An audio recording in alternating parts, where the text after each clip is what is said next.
Praise the Lord. Praise the Lord. Praise the Lord. ಪಿತನಿಗೂ ಸುತನಿಗೂ ಮತ್ತು ಪವಿತ್ರಾತ್ಮರಿಗೂ ಮಹಿಮೆಯಾಗಲಿ. ಆದಿಯಲ್ಲಿದ್ದ ಹಾಗೆ ಈಗಲೂ ಯಾವಾಗಲೂ ಸದಾಕಾಲಕ್ಕೂ ಸ್ತೋತ್ರ ಉಂಟಾಗಲಿ. Praise the Lord. Praise the lord.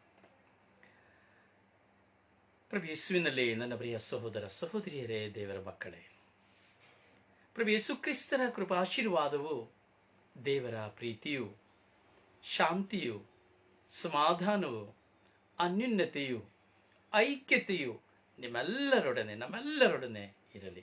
ಪ್ರೀಸಲು ಪ್ರೀಸಲು. ಪ್ರಿಯರೇ, ಹೇಗಿದ್ದೀರಿ? ಸಂತೋಷವಾಗಿದ್ದೀರಾ? ದುಃಖದಲ್ಲಿದ್ದೀರಾ? ಅಥವಾ ಸಮಸ್ಯೆಯಲ್ಲಿದ್ದೀರಾ? ಹೇಗಿದ್ದೀರಿ ನೀವೆಲ್ಲ? ಖಂಡಿತವಾಗಿ ನೀವು ಚೆನ್ನಾಗಿರ್ತೀರಿ. ಮನುಷ್ಯನ ಜೀವಿತದಲ್ಲಿ ಬರುವಂತಹ ನೋವು, ಸೋಲು, ಭಾರ, ವೇದನೆ, ದುಃಖ, ರೋಗ, ರುಜಿನ ಇದೆಲ್ಲ ಸರ್ವಸಾಧಾರಣವಾದದ್ದು. ಮನುಷ್ಯನಾಗಿ ಹುಟ್ಟಿದ ಮೇಲೆ ಇದೆಲ್ಲವನ್ನು ನಾವು ಅನುಭವಿಸಲೇಬೇಕು. ನಮ್ಮ ಜೀವನ ದೇವರಿಂದ ಆಯ್ಕೆಯಾದ ಜೀವನ. ಈ ತಪಸ್ಸು ಕಾಲದಲ್ಲಿ ನಾವು ಹೆಜ್ಜೆ ಇಟ್ಟಿದ್ದೇವೆ. ಮೂರನೆಯ ದಿನ. ಇವತ್ತು ಶುಕ್ರವಾರ ದಿನ. ಹಲವಾರು ಜನ ನೀವು ಶಿಲುಬೆ ಹಾದಿಗೆ ಸಿದ್ಧರಾಗ್ತಾ ಇರಬಹುದು. ಹಲವಾರು ಜನ ಉಪವಾಸ ಮಾಡ್ತಾ ಇರಬಹುದು. ಹಲವಾರು ಜನ ಯಾರೊಂದಿಗೂ ಮಾತನಾಡದೇ ಇರಬಹುದು. ಹಲವಾರು ಜನ ಪ್ರಾರ್ಥನೆಯಲ್ಲಿ ಮಗ್ನರಾಗಿರಬಹುದು. ಎಲ್ಲವೂ ಒಳಿತು, ಎಲ್ಲವೂ ಒಳ್ಳೆಯದೇ. ಕಾರಣ ತಪಸ್ಸು ಕಾಲ. ಪ್ರಿಯರೇ, ನಾವು ಒಂದನ್ನು ಚಿಂತಿಸಬೇಕು. ಈ ನಮ್ಮ ಪ್ರಾರ್ಥನಾ ವಿಧಿಗಳು, ಈ ಉಪವಾಸ ವಿಧಿಗಳು ಅಥವಾ ತ್ಯಾಗದ ವಿಧಿಗಳು ಯಾಕೆ ತಪಸ್ಸು ಕಾಲಕ್ಕೆ ಮಾತ್ರವಾಗಬೇಕು? ಯಾಕೆ ನೀವು ಈ ತಪಸ್ಸು ಕಾಲವನ್ನು ಮಾತ್ರ ಆಯ್ಕೆ ಮಾಡಿಕೊಳ್ಳಬೇಕು? ಇದು ತಪ್ಪು. ತಪಸ್ಸು ಕಾಲದಲ್ಲಿ ಮಾತ್ರವೇ ಪರಿವರ್ತನೆ ಹೊಂದಬೇಕೆಂಬುದಾಗಿ ದೇವರು ಎಲ್ಲಿಯಾದರೂ ಹೇಳಿದ್ದಾರಾ? ಜೋಸೆಫ್ ಹೇಳಿದಾರಾ?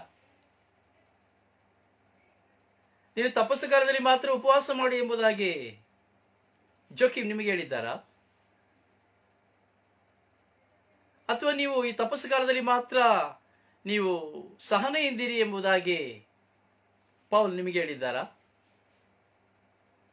ಅಥವಾ ಈ ತಪಸ್ಸು ಕಾಲದಲ್ಲಿ ಮಾತ್ರ ನೀವು ಪ್ರಾರ್ಥನಾ ಜೀವಿತವನ್ನು ನಡೆಸಿರಿ ಎಂಬುದಾಗಿ ನನಗೆ ನಿಮಗೆಲ್ಲರಿಗೂ ದೇವರು ಹೇಳಿದ್ದಾರಾ? ಖಂಡಿತವಾಗಿಯೂ ಇಲ್ಲ. ಪ್ರಿಯರೇ, ನಾವು ಪಶ್ಚಾತ್ತಾಪ ಪಟ್ಟು ಪರಿವರ್ತನೆ ಹೊಂದುವುದಕ್ಕೆ ತಪಸ್ಸು ಕಾಲ ಬೇಕಾಗಿಲ್ಲ.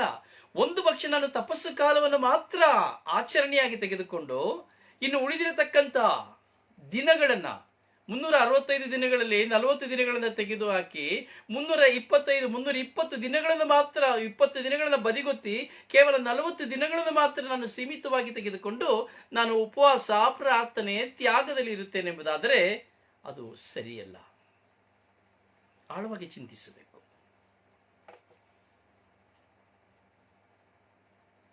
ಪ್ರತಿಯೊಬ್ಬ ಮನುಷ್ಯನ ಪರಿವರ್ತನೆ ಪ್ರತಿ ದಿನದಲ್ಲಿ ನಡೆಯಬೇಕು, ಪ್ರತಿ ಕ್ಷಣದಲ್ಲಿ ನಡೆಯಬೇಕು. ನಾವು ಯಾವಾಗ ತಪ್ಪು ಮಾಡುತ್ತೇವೋ ಅಥವಾ ನಮಗೆ ಯಾವಾಗ ತಪ್ಪಿನ ಅರಿವು, ಪಾಪದ ಅರಿವಾಗುತ್ತದೋ ಆ ಕ್ಷಣದಲ್ಲಿ ನಾವು ಪಶ್ಚಾತ್ತಾಪ ಪಡುವುದು ಮಾತ್ರವಲ್ಲದೆ ಆ ಕ್ಷಣದಲ್ಲಿ ನಮ್ಮನ್ನು ನಾವು ಪರಿವರ್ತಿಸಿಕೊಳ್ಳಬೇಕು. ಇದುವೇ ದೈವಿಚ್ಛೆ. ತಪಸ್ಸು ಕಾಲಕ್ಕಾಗಿ ಸೀಮಿತವಾಗಿ ಪಶ್ಚಾತ್ತಾಪ ಪಡುತ್ತಾ, ತಪಸ್ಸು ಕಾಲದಲ್ಲಿ ಮಾತ್ರ ಧ್ಯಾನಕ್ಕೆ ಹೋಗುತ್ತಾ, ತಪಸ್ಸು ಕಾಲದಲ್ಲಿ ಮಾತ್ರ ಉಪವಾಸ ಮಾಡುತ್ತಾ ಇಲ್ಲ. ದಾವೀದನ ಜೀವನವನ್ನು ನೋಡುವಾಗ ಅವನು ತಪ್ಪಿನ ಅರಿವಾದಾಗಿನಿಂದ ಅವನು ಸಾಯುವ ತನಕ ಪಶ್ಚಾತ್ತಾಪ ಪಡುತ್ತಾ ಇದ್ದನು.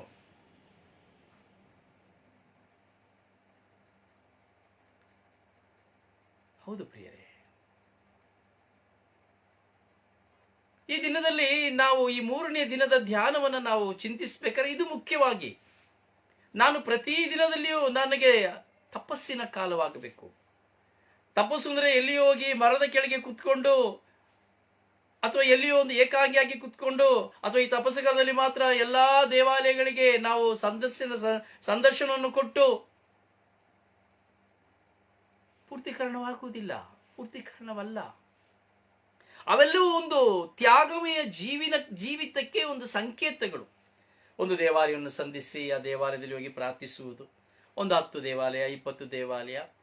ಸೊ ಆ ದಿನವನ್ನ ಪ್ರತ್ಯೇಕವಾಗಿ ದೇವಾಲಯಗಳನ್ನು ಸಂಧಿಸುವುದಕ್ಕಾಗಿ ಇಟ್ಟುಕೊಳ್ಳುವಂಥದ್ದು ಮಾತ್ರವೇ ಆಗಿರುತ್ತದೆ ಹೊರತು ಅದರಿಂದ ಯಾವ ಪಶ್ಚಾತ್ತಾಪ ಉಲ್ಪಣವಾಗುವುದಿಲ್ಲ, ಯಾವ ಪರಿವರ್ತನೆಯೂ ಬರುವುದಿಲ್ಲ. ನೋಡ್ತೀವಿ, ಕನ್ಯಾಕುಮಾರಿಗೆ ಪ್ರಯಾಣ ಹೊರಡುವಾಗ ಸುಮಾರು ಒಂದು 100 ದೇವಾಲಯವನ್ನು ಸಂಧಿಸಲಿಕ್ಕೆ ನಾವು ಪಿಲಿಗ್ರಿಮ್ ಮಾಡಿದ್ದೇವೆ. ತಮಿಳುನಾಡಿನಲ್ಲಿ ಚೆನ್ನೈಯಲ್ಲಿ ದೇವಾಲಯಗಳನ್ನು ತಿರುಗಲಿಕ್ಕೆ, ಹಾಗೂ ಕರ್ನಾಟಕದಲ್ಲಿ ದೇವಾಲಯ, ಕೆಲವರು ಫತಿಮಾ ಪರದೇಶಗಳಿಗೆ ಹೋಗುತ್ತಾರೆ ಹಣವಿರುವವರು. ತಪ್ಪಲ್ಲ. ಒಳಿತು, ಒಂದು ಸಂದರ್ಶನ ಒಳಿತು, ಒಂದು ಪ್ರಸನ್ನತೆ, ಆ ದೇವಾಲಯಗಳ ಪ್ರಸನ್ನತೆ ಒಳಿತು. ಆದರೆ ಅವುಗಳಿಂದ ನಿನ್ನ ಪಾಪಗಳು ಪರಿಹಾರವಾಗುವುದಿಲ್ಲ, ನನ್ನ ಪಾಪಗಳು ಪರಿಹಾರವಾಗುವುದಿಲ್ಲ.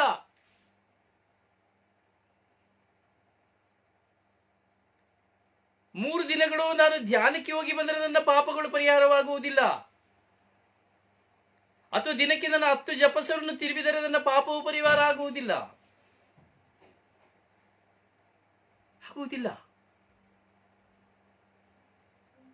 ಒಂದು ಬಲಿ ಪೂಜೆಯಲ್ಲಿ ಭಾಗವಹಿಸಿದರೆ ಪಾಪ ಪರಿಹಾರವಾಗುವುದಿಲ್ಲ. ಆದರೆ ಆ ಬಲಿ ಪೂಜೆ ನಮ್ಮ ಪಾಪ ಪರಿಹಾರಕ್ಕಾಗಿ ಸಮರ್ಪಿಸಲಾಗುವಂತ ಬಲಿ ಹೌದು. ಆದರೆ ಆ ಬಲಿಯಲ್ಲಿ ನಾನು ಸಂಪೂರ್ಣವಾಗಿ ಪಾಲ್ಗೊಳ್ಳುವಾಗ ನನ್ನ ಪಾಪಗಳ ಮೇಲೆ ದೇವರ ಕರುಣೆ ದಯೆ ಲಭ್ಯವಾಗುತ್ತದೆ. ಆ ಬಲಿಯ ಮೂಲಕವಾಗಿ ನಾನು ಶುದ್ಧನಾಗಿ ಪಶ್ಚಾತ್ತಾಪದಿಂದ ಪಾಪದ ಅರಿವಿನಿಂದ ಪರಮ ಪ್ರಸಾದವನ್ನು ಸ್ವೀಕರಿಸುವಾಗ ಪ್ರಭು ಯೇಸು ಕ್ರಿಸ್ತರು ನನ್ನ ಹೃದಯಕ್ಕೆ ಆಗಮಿಸುತ್ತಾರೆ. ಯಾವಾಗ ನಾನು ಶುದ್ಧನಾಗಿದ್ದರೆ ಮಾತ್ರ. ಸುಮ್ಮನೆ ಹೋಗಿ ಹಲ್ಲು ತಿಕ್ಕಿ ಹೋಗಿ ಸುಮ್ಮನೆ ದೇವಾಲಯದಲ್ಲಿ ಗಂಟೆ ಹೊಡೆಯುವಾಗ ದೇವಾಲಯದಲ್ಲಿ ಓಡಿ ಹೋಗಿ ಬಲಿಪೂಜನೆ ಹೋಗಿ ಪರಮ ಪ್ರಸಾದ ಸ್ವೀಕರಿಸಿ ಬರುವುದರಲ್ಲಿ ಯಾವ ಪ್ರಯೋಜನವಿಲ್ಲ. ಬಲಿಯರ್ಪಣೆ ನನ್ನನ್ನು ಅರ್ಪಿಸುವಂತಹ ಅರ್ಪಣೆ, ಆ ಬಲಿ ನಾನಾಗಬೇಕು. ಪ್ರಿಯ ಸಹೋದರನೇ ಸಹೋದರಿಯೇ, ಅದರಿಂದ ನಾವು ಆಚರಣೆಗಳನ್ನು ಮಾಡುತ್ತಾ ಇದ್ದೇವೆ. ಈ ದಿನಗಳಲ್ಲಿ ಆಚರಣೆಗಳನ್ನು ನಾವು ಮಾಡುತ್ತಾ ಇದ್ದೇವೆ. ಈ ಆಚರಣೆಗಳಿಂದ ಯಾರು ಸ್ವರ್ಗಕ್ಕೆ ಹೋಗ್ಲಿಕ್ಕೆ ಆಗುವುದಿಲ್ಲ, ಪಾಪ ಪರಿಹಾರವನ್ನು ಪಡೆದುಕೊಳ್ಳಲಿಕ್ಕೆ ಆಗುವುದಿಲ್ಲ. ನಮ್ಮ ಪಾಪಗಳು ಪರಿಹಾರವಾಗಬೇಕಾದರೆ ನಾನು ಪರಿವರ್ತನೆ ಹೊಂದುವಾಗ ಮಾತ್ರ, ನಾನು ನನ್ನನ್ನು ನೋಡುವಾಗ ಮಾತ್ರ. ವೆನ್ ವಿ ಆರ್ ಸೆಲ್ಫ್, ಯಾವಾಗ ನಾನು ನನ್ನನ್ನು ನೋಡುತ್ತೇನೋ ಆಗ ಮಾತ್ರವೇ ನನ್ನ ಪಾಪ ಪರಿಹಾರಕ್ಕೆ ಒಂದು ಮಾರ್ಗ. ನಾನು ನನ್ನನ್ನು ನೋಡದೆ, ನನ್ನಲ್ಲಿರುವಂತಹದ್ದನ್ನು ನೋಡದೆ, ನನ್ನಲ್ಲಿರುವ ಕೆಟ್ಟದ್ದನ್ನು ನೋಡದೆ, ನನ್ನಲ್ಲಿರುವಂತಹ ದುಷ್ಟತನವನ್ನು ನೋಡದೆ, ನನ್ನಲ್ಲಿರುವಂತಹ ವಿಶ್ವಾಸ ಕೊರತೆಯನ್ನು ನೋಡದೆ, ಹೀಗೆ ನಾನು ಯಾವುದನ್ನು ಸಹ ನೋಡದೆ ಕೇವಲ ತಪಸ್ಸು ಕಾಲ ಎಂದು ಹೇಳಿ ಉಪವಾಸ ಮಾಡಿ ಪಶ್ಚಾತ್ತಾಪವಿಲ್ಲದೆ ಪರಿವರ್ತನೆ ಇಲ್ಲದೆ ನಾನು ಜೀವಿಸುವುದಾದರೆ ಈ ತಪಸ್ಸು ಕಾಲ ವ್ಯರ್ಥ.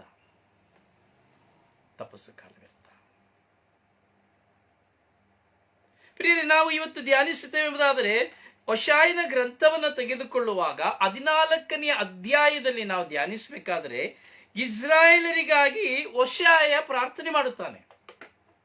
ಇಸ್ರಾಯೇಲರಿಗಾಗಿ ಹೋಶಾಯ ಪ್ರವಾದಿ ಪ್ರಾರ್ಥನೆ ಮಾಡುತ್ತಾನೆ. ಈ ಹೋಶಾಯ ಪ್ರವಾದಿ ಪ್ರಾರ್ಥನೆ ಮಾಡುವಾಗ ದೇವರು ಅವರನ್ನ ಯಾವ ವಿಧದಲ್ಲಿ ಆಶೀರ್ವದಿಸುತ್ತಾರೆ ಎಂಬುದನ್ನು ನಾವು ಧ್ಯಾನಿಸಬಹುದು. ಹೋಶಾಯ ದೇವರ ಮುಂದೆ ಹೋಗ್ತಾನೆ. ಆ ಇಸ್ರಾಯೇಲ್ ದೇವರ ಬಳಿಗೆ ಹೋಗಿ ಕುಳಿತುಕೊಳ್ಳುತ್ತಾನೆ. ನಾವು ಬೈಬಲ್ನ ವಚನದಲ್ಲಿ ಬರೀ ಒಂದೊಂದು ವಾಕ್ಯಗಳನ್ನು ಮಾತ್ರ ನಾವು ಚಿಂತಿಸ್ತೇವೆ. ಆದರೆ ಹೋಶಾಯ ದೇವರ ಸನ್ನಿಧಿಗೆ ಹೋಗುವಾಗ ಭಯಭಕ್ತಿಯಲ್ಲಿ ದೇವರ ಮುಂದೆ ಹೋಗುತ್ತಾನೆ. ತನ್ನ ಇಸ್ರಾಯೇಲ್ ಜನರ ಪಾಪವನ್ನ ಮನಗೊಂಡು, ಅವರ ಮೇಲೆ ಬಂದಂತಹ ಹೋರಾಟವನ್ನು ಮನಗೊಂಡು, ನಮ್ಮ ಪಾಪಗಳ ನಿಮಿತ್ತವಾಗಿಯೇ, ದೇವರನ್ನು ಕೆಣಕಿದ ನಿಮಿತ್ತವಾಗಿಯೇ, ದೇವರಿಗೆ ವಿರುದ್ಧವಾಗಿ ಜೀವಿಸಿದ ಕಾರಣವೇ ನಮ್ಮ ನಾಶನಕ್ಕೆ ಕಾರಣ ಎಂಬುದನ್ನು ಅರಿತು ಹೋಶಾಯ ಹೋಗುತ್ತಾನೆ. ಪ್ರಿಯರೇ, ನಾವು ನಾಶವಾಗಲಿಕ್ಕೆ ಕಾರಣ ಏನು? ಒಂದು ಚಿಂತಿಸಿ ಅಲ್ಲ, ಯಾವತ್ತಾದ್ರೂ ಚಿಂತಿಸ್ತೇವಾ? ಪ್ರಿಯರೇ, ನಾವು ನಾಶನವಾಗಲಿಕ್ಕೆ ಕಾರಣ ನಾವೇ, ಬೇರೆ ಯಾರೂ ಅಲ್ಲ. ಹಲವಾರು ಹಲವಾರು ದಾರಿಗಳು ನಮಗೆ ಕಾಣಬಹುದು. ಇಲ್ಲ, ನಾವು ನಾಶವಾಗಲಿಕ್ಕೆ ನಾವೇ ಕಾರಣ. ನೋಡಿ, ಇಲ್ಲಿ ಹೊಶಾಯ ದೇವರ ಬಳಿಗೆ ಹೋಗುವಾಗ ಹೇಳುತ್ತಾನೆ, ನಿನ್ನ ಪಾಪದ್ರೋಹಗಳೇ ನನ್ನ ಪತನಕ್ಕೆ ಕಾರಣ.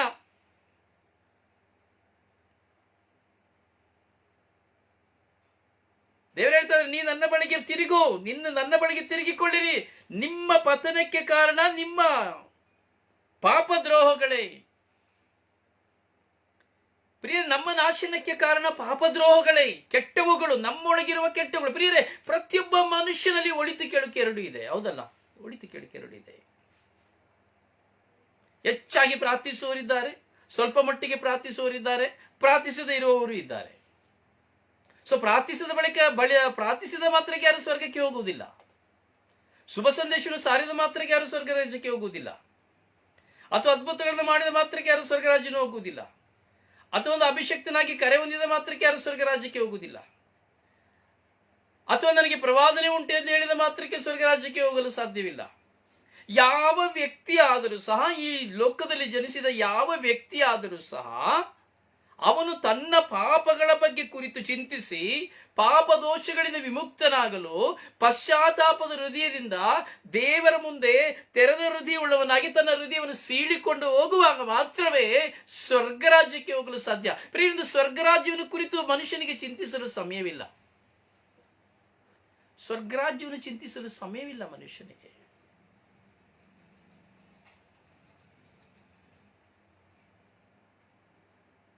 ಹೌದು ಪ್ರಿಯರೇ,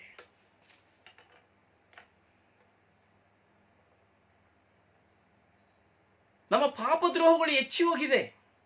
ನಮ್ಮ ಪಾಪದ ಬಗ್ಗೆ ನಮಗೆ ಕಾಳಜಿ ಇಲ್ಲ. ಬರೀ ತಿನ್ನುವುದರ ಕಾಳಜಿ, ಕುಡಿಯುವುದರ ಕಾಳಜಿ, ಒದ್ದುಕೊಳ್ಳುವುದರ ಕಾಳಜಿ, ಉಟ್ಟುಕೊಳ್ಳುವುದರ ಕಾಳಜಿ, ಇವುಗಳು ಮಾತ್ರವೇ ನಮ್ಮಲ್ಲಿ ತುಂಬಿದೆ. ಇಲ್ಲಿ ದೇವರು ಹೇಳ್ತಾ ಇದ್ದಾರೆ, ನಿನ್ನ ಪತನಕ್ಕೆ ಕಾರಣ ನಿನ್ನ ಪಾಪದ್ರೋಹಗಳೇ. ಆದ್ದರಿಂದ ಪಶ್ಚಾತ್ತಾಪದ ಮಾತುಗಳೊಂದಿಗೆ ದೇವರಿಗೆ ಅಭಿಮುಖವಾಗಿರಿ. ಪಶ್ಚಾತ್ತಾಪದ ಮಾತುಗಳೊಂದಿಗೆ ದೇವರಲ್ಲಿ ಅಭಿಮುಖರಾಗಿರಿ. ದೇವಾ, ನಾನು ನಿನ್ನೆ ಹೇಳಿದೆ. ಎಷ್ಟು ಜನರಿಗೆ ನೆನಪಿಲ್ಲ ನನಗೆ ಗೊತ್ತಿಲ್ಲ. ಎಷ್ಟು ಜನ ಕೇಳಿದ್ರು ಕೇಳಿಲ್ಲ ನನಗೆ ಗೊತ್ತಿಲ್ಲ. ಒಂದು ಪೇಪರ್ನ ತೆಗೆದುಕೊಳ್ಳಿ, ನಿಮ್ಮ ಪಾಪದ್ರೋಹಗಳು, ನಮ್ಮ ಪಾಪದ್ರೋಹಗಳನ್ನ ಬರೆಯಿರಿ. ನಾನು ಏನೆಲ್ಲ ಪಾಪ ಮಾಡ್ತಾ ಇದ್ದೇನೆ, ಅಲ್ಪ ಪಾಪವಾಗಿ ಏನೆಲ್ಲ ಮಾಡ್ತಾ ಇದ್ದೇನೆ, ಮಹಾಪಾಪವಾಗಿ ನಾನೆಲ್ಲ ಮಾಡ್ತಾ ಇದ್ದೇನೆ, ಕೆಟ್ಟದಾಗಿ ನನ್ನಲ್ಲಿ ಏನೆಲ್ಲ ಕೆಟ್ಟದಿದೆ, ಒಂದು ಪತ್ರವನ್ನು ತೆಗೆದುಕೊಂಡು, ಒಂದು ಪೇಪರ್ನ ತೆಗೆದುಕೊಂಡು ಎಲ್ಲರೂ ಬರೆಯಿರಿ. ಬರೆದು ಅವುಗಳನ್ನ ಒಮ್ಮೆ ನೋಡಿರಿ. ಯಾವ ಯಾವ ಪಾಪಗಳು ನಮ್ಮನ್ನ ಹಿಡಿದು ಕಟ್ಟಿದೆ, ಯಾವ ಯಾವ ಪಾಪಗಳು ನಮ್ಮನ್ನ ಬೆನ್ನಟ್ಟಿದೆ, ಯಾವ ಯಾವ ಪಾಪಗಳು ನನ್ನ ಪತನಕ್ಕೆ ಕಾರಣವಾಗಿದೆ, ಯಾವ ಯಾವ ಪಾಪಗಳ ನಿಮಿತ್ತವಾಗಿ ನನ್ನ ಕುಟುಂಬದಲ್ಲಿ ನಾನು ಸಮಾಧಾನವನ್ನು ಕಳೆದುಕೊಂಡಿದ್ದೇನೆ, ಯಾವ ಯಾವ ಪಾಪಗಳ ನಿಮಿತ್ತವಾಗಿ ನಾನು ದರಿದ್ರನಾಗಿದ್ದೇನೆ, ಯಾವ ಯಾವ ಪಾಪಗಳ ನಿಮಿತ್ತವಾಗಿ ನಾನು ನನ್ನ ಜೀವಿತದಲ್ಲಿ ಸಂತೋಷವನ್ನು ಕಳೆದುಕೊಂಡಿದ್ದೇನೆ, ಸಮಾಧಾನವನ್ನು ಕಳೆದುಕೊಂಡಿದ್ದೇನೆ. ಬರೀ ಚಿಂತಿಸಿ. ನನ್ನ ಪಾಪಗಳ ಅರಿವು ನನಗಾಗದೆ ನಾನು ದೇವರನ್ನು ಕಾಣಲು ಸಾಧ್ಯವಿಲ್ಲ. ನಾನು ಅದೇ ಹೇಳಿದೆ, ನೀವು ಬರೆಯಿರಿ. ನಿಮ್ಮ ಪಾಪಗಳನ್ನು ಕುರಿತು ನೀವು ಬರೆದು, ನಿಮ್ಮ ಪಾಪಗಳನ್ನು ಒಮ್ಮೆ ನೋಡಿ, ನಿಮ್ಮ ಪಾಪಗಳನ್ನು ಕುರಿತು ನೀವು ಚಿಂತಿಸಿ, ನಿಮ್ಮ ಪಾಪಗಳಿಗಾಗಿ ನೀವು ಪಶ್ಚಾತ್ತಾಪ ಪಟ್ಟು ನಿಮ್ಮ ಪಾಪಗಳಿಂದ ಹೊರಬರಲು ನಾನು ಪ್ರಯತ್ನಿಸುವಾಗ ಮಾತ್ರವೇ ಸ್ವರ್ಗರಾಜ್ಯ. ಅಲ್ಲದೇ ಇಲ್ಲ.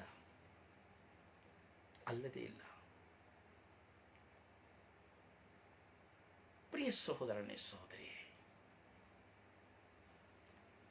ನಮ್ಮ ಪ್ರಾರ್ಥನಾ ಜೀವಿತಗಳು ಶ್ರೇಷ್ಠ. ದೇವರು ನಮಗೆ ಕೊಟ್ಟಿರುವಂತಹ ಕರೆ ಶ್ರೇಷ್ಠ. ಆದರೆ ನಾವು ಮಾಡುತ್ತಿರುವ ಜೀವನ ಶ್ರೇಷ್ಠವಲ್ಲ. ನಾವು ಆಯ್ಕೆ ಮಾಡಿಕೊಂಡಿರುವ ಜೀವನ ಶ್ರೇಷ್ಠವಲ್ಲ. ನಮಗೆ ನಮ್ಮನ್ನು ತಗ್ಗಿಸಿಕೊಳ್ಳಲು ಇಷ್ಟವಿಲ್ಲ.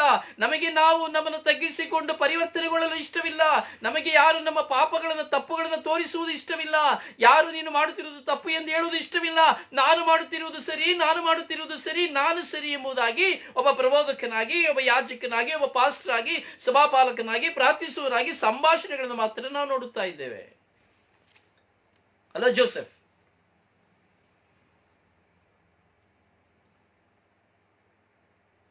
ನಿನ್ನ ಪತನಕ್ಕೆ ನಿನ್ನ ಪಾಪದ್ರೋಹಗಳೇ ಕಾರಣ. ದೇವರ ವಾಕ್ಯ ಶಕ್ತವಾಗಿ ಹೇಳುತ್ತಾ ಇದೆ. ನನ್ನನ್ನು ನೋಡಿ, ನಿಮ್ಮನ್ನು ನೋಡಿ ಹೇಳುತ್ತಾ ಇದೆ. ನಾನು ನಾಶವಾಗಲಿಕ್ಕೆ ಕಾರಣ.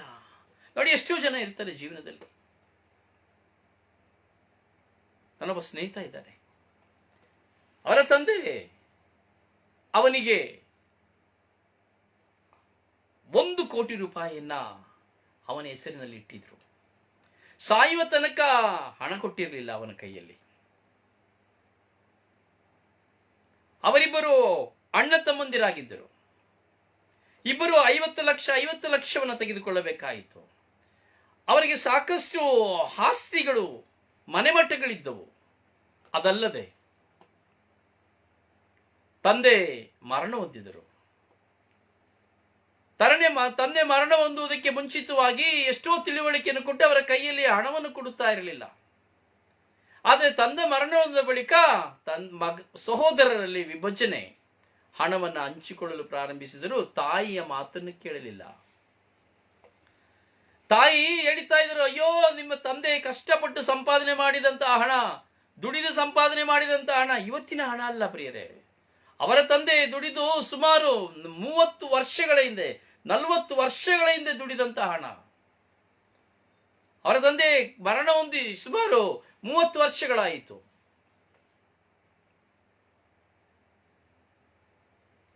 ವಿಭಜನೆ ಮಾಡಿದರು. ತಾಯಿ ಎಷ್ಟು ಹೇಳಿದರು ಕೇಳಲಿಲ್ಲ.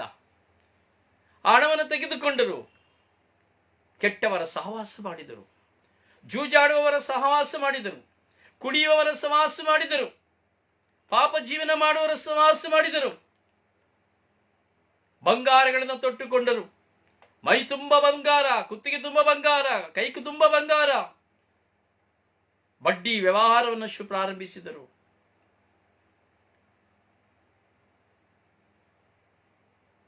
ದಬ್ಬಾಳಿಕೆ ಪ್ರಾರಂಭಿಸಿದರು. ಬಡವರ ಮೇಲೆ ದಬ್ಬಾಳಿಕೆ ಪ್ರಾರಂಭಿಸಿದರು. ಕೂಗಾಟ, ಕಿರಿಚಾಟ, ಕತ್ತಾಟಗಳು. ಕಾಲಗಳು ಉರುಳಿದವು. ಹೆಚ್ಚು ಅಲ್ಲ, ಸ್ವಲ್ಪ ಕಾಲ, 1-2-3 ವರ್ಷಗಳ ಕಾಲ ಅಷ್ಟೇ. ಅವರ ಹೋರಾಟದ ನಿಮಿತ್ತವಾಗಿ, ಅವರ ಅಕ್ರಮದ ನಿಮಿತ್ತವಾಗಿ, ಅವರ ದಬ್ಬಾಳಿಕೆಯ ನಿಮಿತ್ತವಾಗಿ, ಅವರ ಕೆಟ್ಟತನದ ನಿಮಿತ್ತವಾಗಿ ಅವರ ಕೈಯಲ್ಲಿದ್ದಂತಹ 50 ಲಕ್ಷಗಳು ಎಲ್ಲೋ ಮಾಯವಾಗಿ ಹೋದವು.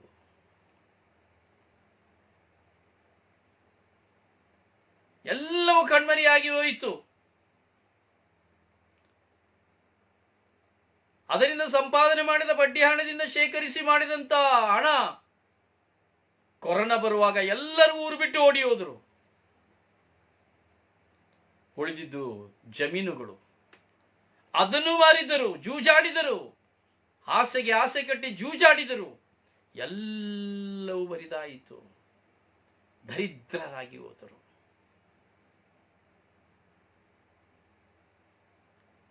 ವಿವಾಹವಾದ ಪತ್ನಿಯರನ್ನು ಪ್ರೀತಿಸಲಿಲ್ಲ, ಮಕ್ಕಳನ್ನು ಪ್ರೀತಿಸಲಿಲ್ಲ.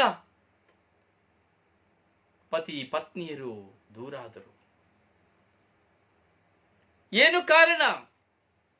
ಕುಡಿಯುವುದಿಲ್ಲ. ಹೌದಾ? ಎಲ್ಲವೂ ಜೂಜಾಟ, ಕುಡುಕತನ ಎಲ್ಲವೂ ಕೆಟ್ಟವು ಪ್ರವೇಶಿಸುವಾಗ ಅವರ ಜೀವನ ಸಂಪೂರ್ಣವಾಗಿ ದಾರಿದ್ರ್ಯಕ್ಕೆ ಹೋಯಿತು. ತಿನ್ನಲು ಅನ್ನವಿಲ್ಲದಾಯಿತು, ಮಲಗಲು ಸ್ಥಳವಿಲ್ಲದಾಯಿತು, ಸ್ವಂತ ನಿವಾಸವಿಲ್ಲದಾಯಿತು. ಎಲ್ಲವನ್ನ ಕಳೆದುಕೊಂಡರು. ಅದಕ್ಕೆ ದೇವರ ವಾಕ್ಯ ಹೇಳ್ತಾ ಇದೆ, ದೇವರೇ ನಿನ್ನ ಪಾಪ ದ್ರೋಹಗಳೇ ನಿನ್ನ ಪತನಕ್ಕೆ ಕಾರಣ. ಆದುದರಿಂದ ಪಶ್ಚಾತ್ತಾಪದ ಮಾತುಗಳೊಂದಿಗೆ ದೇವರಿಗೆ ಅಭಿಮುಖವಾಗಿ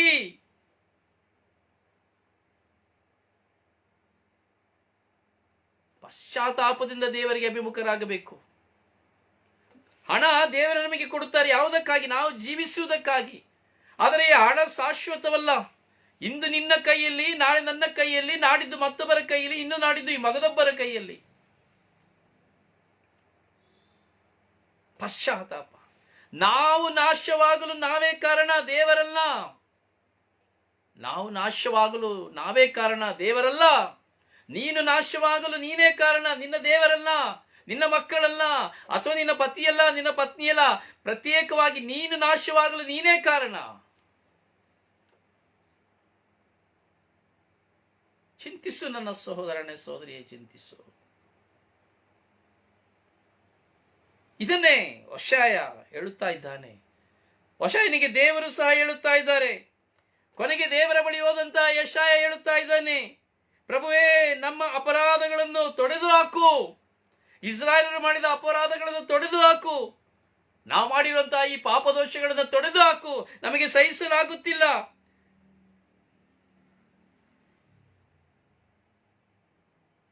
ನಮಗೆ ಒಳಿತಾದದನ್ನು ನೀನು ಕೊಡು. ಯಾಕೆಂದ್ರೆ ನಾವು ಕೆಡುಕಾದದನ್ನು ಆರಿಸಿಕೊಂಡೆವು. ಈಗ ನಮಗೆ ಒಳಿತಾದನ್ನು ಕೊಡು.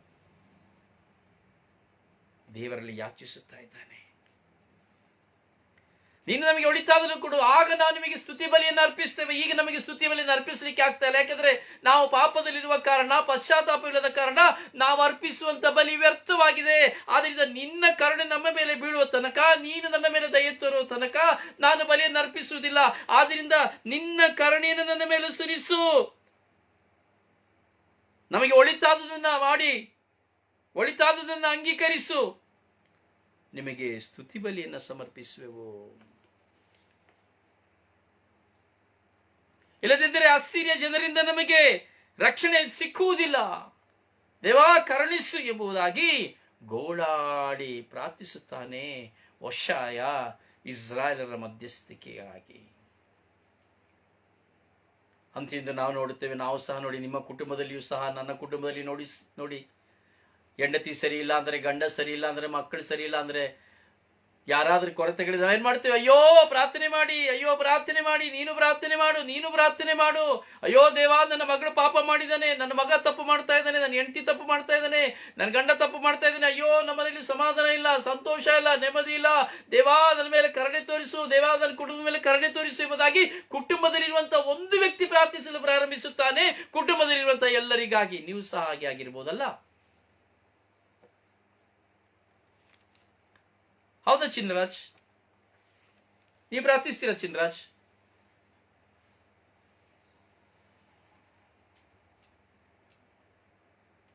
ನಾನು ಪ್ರಾರ್ಥಿಸ್ತೇನೆ, ಪ್ರಾರ್ಥಿಸಲೇಬೇಕು. ನನ್ನ ಕರ್ತವ್ಯ, ನನ್ನ ಹೆಂಡತಿ ಮಕ್ಕಳ ಪರಿವರ್ತನೆಗೆ, ನನ್ನ ಹೆತ್ತವರ ಪರಿವರ್ತನೆಗೆ, ನನ್ನ ಒಡ ಹುಟ್ಟಿದವರ ಪರಿವರ್ತನೆಗೆ ನಾನು ಕಾರಣನಾಗಬೇಕು. ನಾವು ಕಾರಣರಾಗಬೇಕು. ನಾವು ಕಾರಣರಾಗದಿದ್ರೆ ಏನು ಪ್ರಯೋಜನ ಇಲ್ಲ. ನಾನು ಪ್ರಾರ್ಥಿಸಬೇಕು. ಇವತ್ತು ನನ್ನ ಕುಟುಂಬದಲ್ಲಿ ಹೋರಾಟ ಇದೆ, ನೋವಿದೆ, ಭಾರವಿದೆ, ಭಯವಿದೆ, ಕಣ್ಣೀರಿದೆ, ದುಃಖವಿದೆ, ಎಲ್ಲ ಇದೆ ಇದೆ ಇದೆ ಎಲ್ಲರ ಜೀವಿತದಲ್ಲಿ ಇದೆ. ಆದರೆ ನಾನು ಪ್ರಾರ್ಥಿಸಬೇಕು. ಯಾವುದಕ್ಕಾಗಿ? ನನ್ನ ಜೀವಿತದಲ್ಲಿ, ನನ್ನ ಕುಟುಂಬದಲ್ಲಿ ಇಷ್ಟು ಹೋರಾಟ ಬರಲು ಏನು ಕಾರಣ? ನನ್ನ ನಾಲಿಗೆಯಿಂದ ಬರುವ ಮಾತೆ, ನನ್ನ ಕಣ್ಣುಗಳಿರುವಂತ ಕಾಮಾಂಧತೆಯೇ, ಅಥವಾ ನನ್ನ ನಡವಳಿಕೆಯೇ, ಅಥವಾ ದೇವರಿಂದ ನಾನು ದೂರ ಆಗಿದ್ದೇನೆ? ಮುಖ್ಯವಾದ ವಿಷಯ, ನಾವು ದೇವರಿಂದ ದೂರ ಆಗುವಾಗ, ಲೋಕವನ್ನು ಆವರಿಸಿಕೊಡುವಾಗ, ಲೋಕದ ಸುಖಗಳನ್ನು ಆವರಿಸಿ ದೇವರನ್ನು ಮರೆತು ಬಿಡುವಾಗ ನಾವೆಲ್ಲವನ್ನ ಕಳೆದುಕೊಂಡು ಬಿಡುತ್ತೇವೆ. ಕಳೆದುಕೊಳ್ಳುವುದರಲ್ಲಿ ಎರಡು ವಿಧ. ಒಂದು, ದೇವರು ಪರೀಕ್ಷಿಸುವ ಸಲುವಾಗಿ ನಮ್ಮಲ್ಲಿರುವುದನ್ನು ತೆಗೆಯುತ್ತಾರೆ, ಯಾರು? ವಿಶ್ವಾಸಿಯ ಜೀವಿತದಲ್ಲಿ. ಎರಡನೆಯದು, ನೀನು ಮತ್ತು ನಾನು ಮಾಡಿದ ಅಕ್ರಮದ ನಿಮಿತ್ತವಾಗಿ ತೆಗೆಯುತ್ತಾರೆ. ಓ ನನ್ನ ಸಹೋದರನೇ, ಸಹೋದರಿಯೇ, ದೇವರ ವಾಕ್ಯವನ್ನು ನಾವು ಧ್ಯಾನಿಸ್ತಾ ಇದ್ದೇವೆ. ದೇವರ ವಾಕ್ಯ ನಮ್ಮ ಬಾಳಿಗೆ, ನಮ್ಮ ಜೀವಿತಕ್ಕೆ ಅತಿ ಶ್ರೇಷ್ಠವಾಗಿದೆ. ಹೋಶಾಯನು ದೇವರ ಮುಂದೆ ಕುಳಿತು ಪ್ರಾರ್ಥಿಸುವಂತೆ ನಾನು ಮತ್ತು ನೀವು ಪ್ರಾರ್ಥಿಸಬೇಕು. ಕೇವಲ ತಪಸ್ಸು ಕಾಲ ಎಂದು ಹೇಳುತ್ತಾ, ಬರೀ ಒಂದು ದಿನ ಶುಕ್ರವಾರ ಉಪವಾಸ ಮಾಡುತ್ತಾ, ಅಥವಾ ನಾನು ಮಾಂಸ ತಿನ್ನುವುದಿಲ್ಲ ಎಂದು ಹೇಳುತ್ತಾ, ಅಥವಾ ನಾನು ಒಂದು ದಿನ ಬಲಿಪೂಜೆಗೆ ಹೋಗುತ್ತೇನೆ ಎಂದು ಹೇಳುತ್ತಾ, ಒಂದು ಶಿಲುಬ್ಯಾದಿ ಮಾಡುತ್ತೇನೆ ಎಂದು ಹೇಳುತ್ತಾ, ಯಾವುದೋ ಒಂದು ಪುಣ್ಯಕ್ಷೇತ್ರಗಳಿಗೆ ನಾನು ಹೋಗಿ ಬರುತ್ತೇನೆ ಎಂದು ಹೇಳುತ್ತಾ, ಯಾವತ್ತೂ ಒಂದು ದಿನ ಒಂದು ದಾನವನ್ನು ಮಾಡುತ್ತಾ ನೀನು ತಪಸ್ಸು ಕಾಲವನ್ನು ಆಚರಣೆ ಮಾಡುವುದಾದರೆ ಅದು ವ್ಯರ್ಥ, ಅದು ಸಂಪೂರ್ಣ ವ್ಯರ್ಥ. ಈ ಅರಿವುಗಳಿಂದ ನಾವು ಈ ತಪಸ್ಸು ಕಾಲವನ್ನು ಪ್ರಾರಂಭಿಸುವುದಾದರೆ ಮಾತ್ರವೇ ನಮ್ಮ ಜೀವನದಲ್ಲಿ ನಾವು ದೇವರನ್ನ ಕಂಡುಕೊಳ್ಳಲು ಸಾಧ್ಯ. ಪಶ್ಚಾತ್ತಾಪದ ನಿಮಿತ್ತವಾಗಿ ನಾವು ದೇವರಿಗೆ ಹತ್ತಿರವಾಗಲು ಸಾಧ್ಯ. ಪ್ರಿಯ ಸಹೋದರನೇ, ಸಹೋದರಿಯೇ, ಆಲಿಸಬೇಕು, ತುಂಬಾ ಆಳವಾಗಿ ಚಿಂತಿಸಬೇಕು. ಪ್ರಬೋಧನೆ ಹೇಳುವುದು ಸುಲಭ, ಆದರೆ ಅನುಭವದಿಂದ ಹೇಳುವ ಪ್ರಬೋಧನೆಗೂ, ಅಥವಾ ಕೇಳಿ ಹೇಳುವ ಪ್ರಬೋಧನೆಗೂ, ಅಥವಾ ಪುಸ್ತಕವನ್ನು ಓದಿ ಹೇಳುವಂತ ಪ್ರಬೋಧನೆಗೂ, ಅಥವಾ ಸ್ವಂತ ಜೀವಿತದಲ್ಲಿ ಮೆಲುಕು ಹಾಕಿ ಅನುಭವಿಸಿ ಮಾಡುವ ಪ್ರಬೋಧನೆಗೂ ತುಂಬಾ ವ್ಯತ್ಯಾಸವಿದೆ. ನಿಮ್ಮ ಮುಂದೆ ನಾನು ಹೇಳುತ್ತಿರುವುದೆಲ್ಲವೂ ಸ್ವಂತ ಜೀವಿತದಲ್ಲಿ ಅನುಭವಿಸಿ ದೇವರ ವಾಕ್ಯದ ನಿಮಿತ್ತವಾಗಿ, ವಾಸ್ತವಿಕವಾಗಿ, ಪ್ರಾಪಂಚಿಕವಾಗಿ ನಡೆಯುವಂತಹ ಸತ್ಯ ಘಟನೆಗಳನ್ನು ಒಳಗೊಂಡಂತಹ ಶುಭ ಸಂದೇಶವನ್ನು ನಿಮ್ಮ ಮುಂದೆ ಸಾರಲಾಗುತ್ತಿದೆ ಹೊರತು ಯಾವ ಕಟ್ಟುಕತೆಗಳು ಅಲ್ಲ, ಅಥವಾ ಮೆಚ್ಚಿಸಿಕೊಳ್ಳುವುದಕ್ಕಾಗಿ ಅಲ್ಲ, ಅಥವಾ ಯಾವ ವಿಧದಲ್ಲಿ ಅಲ್ಲ. ಪ್ರತಿಯೊಬ್ಬರು, ನಾನು ಮತ್ತು ನೀವು ಪ್ರತಿಯೊಬ್ಬರು ಪಶ್ಚಾತ್ತಾಪ ಪಡಬೇಕು. ನಿನ್ನ ಪಾಪದ್ರೋಹಗಳೇ ನಿನ್ನ ಪತನಕ್ಕೆ ಕಾರಣ. ದೇವರ ವಾಕ್ಯವನ್ನು ಆಲಿಸುತ್ತಿರುವ ನನ್ನ ಸಹೋದರನ ಸಹೋದರಿ, ದೇವರು ಹೇಳ್ತಾ ಇದ್ದಾರೆ, ನಿನ್ನ ಪಾಪ ದ್ರೋಹಗಳೇ ನಿನ್ನ ಪತನಕ್ಕೆ ಕಾರಣ. ತೆಗೆದುಕೊಳ್ಳಿ ಪೇಪರ್, ಬರೀರಿ ಕೂತ್ಕೊಂಡು. ನಿಮ್ಮ ಮನೆಗೆ ಕೋಣೆಯಲ್ಲಿ ಹೋಗಿ ಬಾಗಿಲು ಹಾಕೊಂಡು ಪೇಪರ್ ತಗೊಂಡು ಬರೀರಿ. ಅಲ್ಪ ಪಾಪ, ಮಹಾಪಾಪ, ನಿಮ್ಮಲ್ಲಿರುವಂತಹ ಬಿಡಲಾಗದ ಪಾಪ, ಅಂಟಿಕೊಂಡಿರುವ ಪಾಪ ಎಲ್ಲವನ್ನ ಬರೀರಿ. ನಾನು ಹೇಳ್ತಾ ಹೋಗ್ತೇನೆ, ಬರೀರಿ. 40 ದಿವಸಗಳು ನಿಮ್ಮ ಪಾಪಗಳು ನಿಮ್ಮ ಕಣ್ಣ ಮುಂದೆ ಇರಲಿ. ಕಟ್ಟಿದಂತಿದೆ ಪಾಪ, ದಿನವಿಡೀ ಪಾಪ.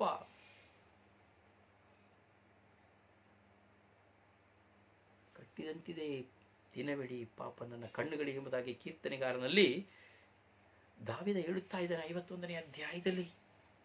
ಅವನು ಮಾಡಿದ ಪಾಪ ಅವನ ಕಣ್ಣುಗಳಲ್ಲಿಯೇ ಕಟ್ಟಿತ್ತು. ಅಯ್ಯಯ್ಯಯ್ಯೋ, ನಾನು ಎಂತ ದ್ರೋಹ ಮಾಡಿದೆ, ಅಯ್ಯಯ್ಯಯ್ಯೋ, ನಾನು ಎಂತ ಅಕ್ರಮ ಮಾಡಿದೆ, ಅಯ್ಯಯ್ಯಯ್ಯೋ, ನನ್ನ ದೇವರಿಗೆ ಎಷ್ಟು ನಾನು ದ್ರೋಹ ಮಾಡಿದೆ. ಕಟ್ಟಿದ ಅವನ ಕಣ್ಣುಗಳಿಂದ ಅವನ ಪಾಪ ಹೋಗಲಿಲ್ಲ. ಹಾಗೆ ನಿಮ್ಮ ನನ್ನ ಪಾಪಗಳು ನಮ್ಮ ಕಣ್ಣಿನ ಮುಂದೆ ಕಟ್ಟಿದರೆ ಮಾತ್ರವೇ, ಅವುಗಳನ್ನು ಸ್ಮರಿಸಿ ಪಶ್ಚಾತ್ತಾಪ ಪಟ್ಟರೆ ಮಾತ್ರವೇ ಈ ತಪಸ್ಸು ಕಾಲ ಶ್ರೇಷ್ಠ. ಆಲಿಸಿ, ಧ್ಯಾನಿಸಿ, ಪಾಲಿಸಿ. ನಿಮ್ಮ ವಿಚಾರಣೆಗಳಲ್ಲಿ ನೆರವೇರಿಯವರು ಯಾರಿಗಾದರೂ ಧ್ಯಾನ ಬೇಕಾದರೆ ದಯವಿಟ್ಟು ತಿಳಿಸಿ. ತಂಡವಾಗಿ ನಿಮಗೆ ಧ್ಯಾನವನ್ನು ಕೊಡುತ್ತೇವೆ. ಸೊ ಯಾವುದೇ ಕಾರಣಕ್ಕೂ ನಿಮಗೆ ಹಣವಿಲ್ಲ ಎಂದು ಚಿಂತಿಸಬೇಡಿ. ಸ್ವರ್ಗೀಯ ಯಾತ್ರೆಯ ಧ್ಯಾನ, ಉಚಿತವಾದ ಧ್ಯಾನವನ್ನು ಕೊಡುತ್ತೇವೆ. ನೀವು ಯಾವ ಹಣವನ್ನು ತೆರಬೇಕಾಗಿಲ್ಲ, ಯಾವ ಹಣವನ್ನು ಯಾರು ತೆರಬೇಕಾಗಿಲ್ಲ. ನಿಮ್ಮ ವಿಚಾರಣೆಯಲ್ಲಿ ನಾವು ಖುದ್ದಾಗಿ ಬಂದು ತಂಡವಾಗಿ ನಿಮಗೆ ಧ್ಯಾನವನ್ನು ನಡೆಸಿಕೊಡುತ್ತೇವೆ. ನಿಮ್ಮ ವಿಚಾರಣೆಗಳಿಗೆ ತಿಳಿಸಿ ಅನುಮತಿಯನ್ನು ಪಡೆದುಕೊಂಡರೆ ಸಾಕು. ದೇವರು ನಿಮ್ಮನ್ನು ಆಶೀರ್ವದಿಸಲಿ. ನಿಮಗಾಗಿ ಪ್ರಾರ್ಥಿಸುವ ನಿಮ್ಮ ಸೇವಕ brother Rosario Pandavapura. Praise the Lord. May God bless you. ಪ್ರಾರ್ಥನಾ ಸಹಾಯಕ್ಕಾಗಿ 9902423181. May God bless you.